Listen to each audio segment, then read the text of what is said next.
think after Trump won, the EU just said they're buying oil from America over Russia. I wonder why. The moment the guy wins, all of a sudden, mysteriously, the bad stuff starts going away. The Latino district that voted for Trump by 75% also voted for Clinton by a huge margin. I guess that's misogyny, too. I don't know. I think Joy Reid has completely lost her crap. The Latino vote is a great example, again, of a media narrative failing to have any effect on an inoculated population. The narrative stipulated that this joke by Tony Hinchcliffe was going to turn Latinos against Trump. Trump gets what?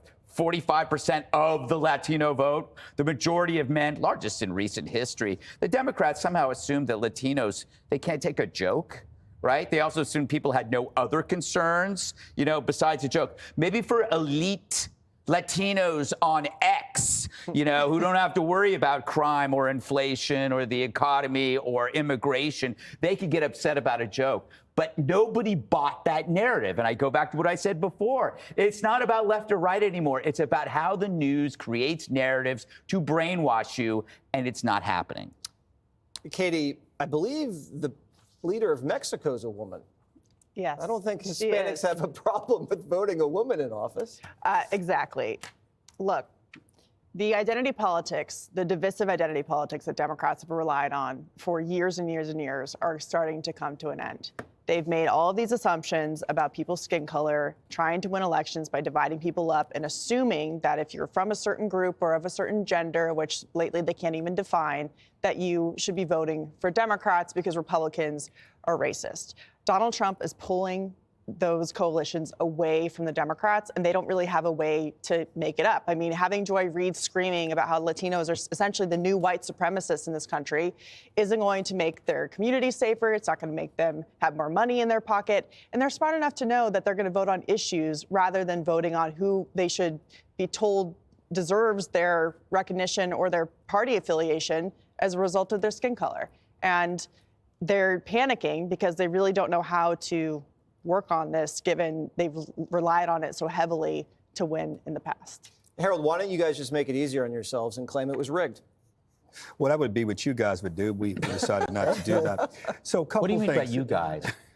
You know what I mean. My colonizer. So I'd say a couple of things. You look at what I don't like about what we're doing, what Joy Reid and some other friends of mine are doing in this space.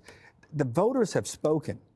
And when Barack Obama ran for president in 2008 and created these coalitions of voters, coalition of support that included Republicans, that included traditional supporters of Republican candidates for president, we were excited about it. And Republicans, I might add, the Republican Party over the last 8 years, 10 years, has really reorganized and reintroduced and reimagined itself. They're now the party of the working class.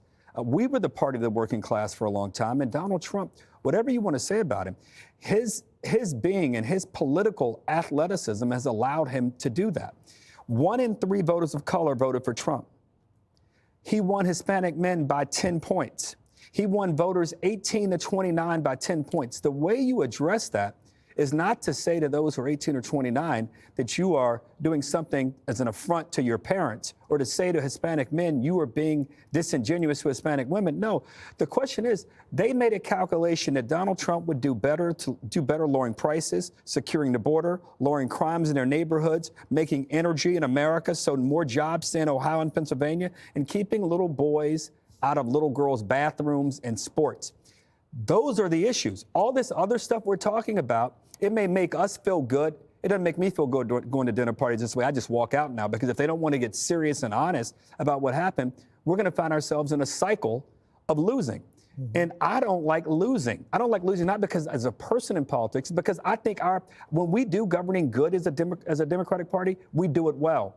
But we're not doing it well right now, and we're not going to do it well if we stay focused on the nonsense and the pettiness that some are talking about right now. You go to dinner parties and you don't even tell me about it. Can you leave? You know what's funny, though, for just one last thing. Yeah.